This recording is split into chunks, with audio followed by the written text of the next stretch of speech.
Il reste un dernier petit truc que j'aimerais bien arranger, c'est enlever ce 100 ici qui représente le nom du magasin en fait pour lequel on affiche le graphe. On n'a pas vraiment besoin vu que tout le reporting va être par magasin.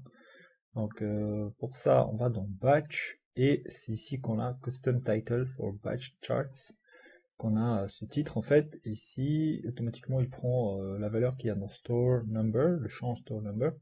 Et nous, on met rien à la place, on va mettre des quotes comme ça, des single quotes.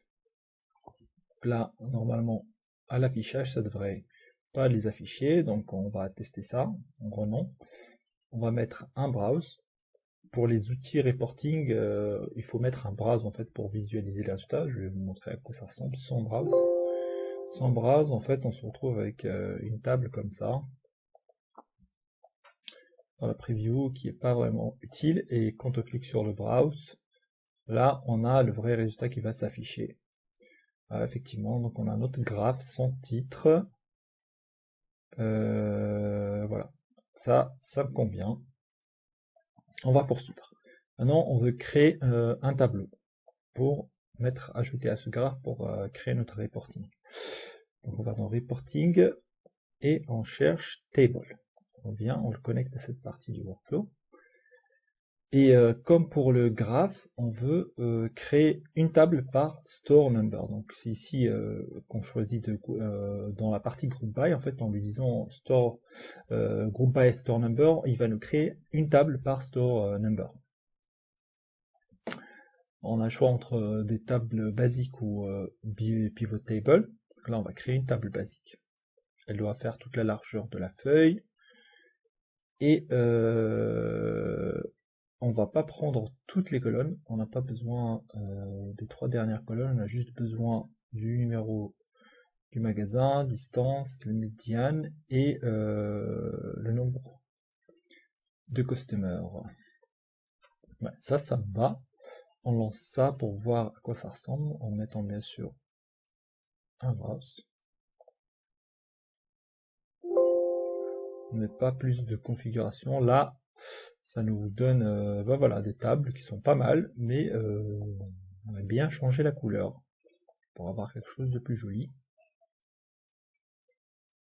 Pour améliorer un peu l'esthétique là, on va changer la couleur des titres et on va changer cette alternance de couleur, on va tout mettre en blanc. Je pense que c'est déjà pas mal.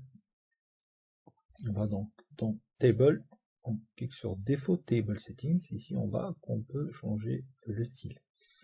Donc déjà le background color et alternate color, c'est ici qu'en fait qu'on change l'alternance de couleur. Non, on veut que tout soit blanc.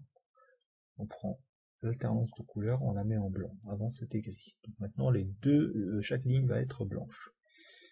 Header, on va changer la couleur. Ici on va mettre du bleu. Un bleu foncé, quelque chose comme ça, ou celui-là plutôt. Là, ok. On run et on regarde à quoi ça ressemble. Avec le tableau, table, on est obligé de runner pour voir le résultat.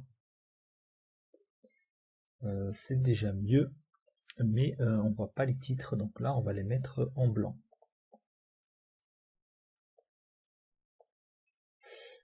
Header et text color, on va mettre ça en blanc.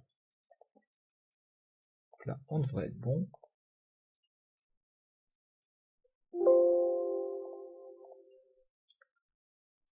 C'est beaucoup mieux, je trouve.